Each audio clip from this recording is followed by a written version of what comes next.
Hi hello నమస్తే welcome to my channel. By channel కొత్తగా చూస్తున్నట్టయితే ముందుగా సబ్స్క్రైబ్ చేసుకోండి. అలాగే నేను చెప్పే వీడియోస్ మాత్రం అందరికీ షేర్ చేయండి.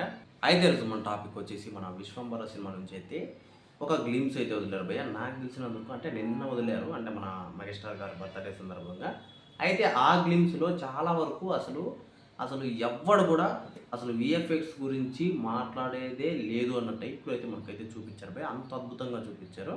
అయితే ఈ దీని గురించి ఎందుకు అంత పర్టికులర్గా చెప్తున్నాము అంటే, ఫస్ట్ మనకు వచ్చిన ఒక టీజర్లో, అంటే విశ్వంబర సినిమా నుంచి వచ్చిన టీజర్లో చాలా వరకు అయితే విఎఫ్ఎక్స్ అయితే బాగాలేదని చెప్పొచ్చు. అలాగే అసలు హరిహర వీరమల్లు విఎఫ్ఎక్సే అక్కడ కూడా ఉన్నాయి అన్న టైప్లో కూడా చాలామందికి అనిపించింది.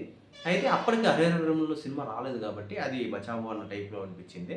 అయితే ఇప్పుడు ఆ సినిమాని చాలా వరకు ట్రోల్ చేశారు భయ్. అంటే ఎంతలా ట్రోల్ చేశారు అంటే ఆ టీజర్ని ఒక రేంజ్లో అయితే ట్రోల్ చేశారని చెప్పొచ్చు.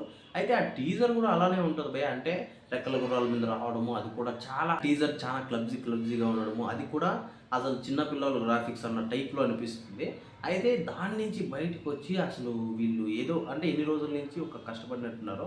అంటే మనకు ఇది కొంచెం వర్కౌట్ కాదు, దీన్ని ఇంకా బెటర్ చేయాలి అన్న టైప్లో అయితే కష్టపడినట్టున్నారు భయ్య. ఇప్పుడు మంచి అవుట్పుట్తో అయితే బయటకు వచ్చింది గ్లిమ్స్ అయితే. నాకు తెలిసినందుకు ఈ గ్లిమ్స్ అయితే బయటకు వస్తాయని నేను అనుకోలేదు. అంటే ఇంత అవుట్పుట్తో కానీ వచ్చేసేవే. నాకు తెలిసినందుకు ఇప్పటిదాకా మనం మెగాస్టార్ గారిని ఒక రేంజ్లోనే చూసాము. ఈ సినిమాతో ఇంకో రేంజ్లో చూడబోతున్నామని చెప్పేసి మాత్రం అనిపిస్తుంది భయ్య. చాలా అద్భుతంగా అనిపించింది గ్లిమ్స్ అయితే.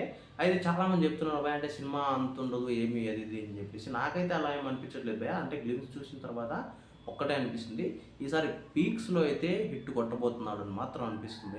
అది కాకుండా మన అనిల్ రావుపూడి గారి సినిమా నుంచి కూడా ఒక అప్డేట్ అయితే వచ్చింది, సంక్రాంతికి మళ్ళీ వదులుతారని చెప్పేసి.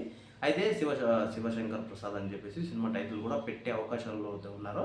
ఆ సినిమాలో మన విక్టరీ వెంకటేష్ గారు కూడా ఒక క్యామియో రోల్ అయితే చేస్తున్నారని కూడా మన ఒక ఇంటర్వ్యూలో అయితే చెప్పడం అయితే జరిగింది మన అనిల్ రావుపూడి గారు. ఇలాంటి సందర్భంలో నాకు తెలిసినంతవరకు విశ్వంబర సినిమాని ఆపే పరిస్థితులే లేవు అని చెప్పేసి అయితే నేనైతే అనుకుంటున్నాను భయ్య. బాక్స్ ఆఫీస్ దగ్గర ఒక రేంజ్లో అయితే ఆడుతుంది అన్న టైప్లో అనిపిస్తుంది. నాకైతే లిటరల్లీ అదే అనిపిస్తుంది భయ్య. అయితే ఈ గ్లిమ్స్ మీకు ఎలా అనిపించిందో కింద కామెంట్లో తెలియజేయండి భయ్య. మర్చిపోకుండా తప్పకుండా దయచేసి.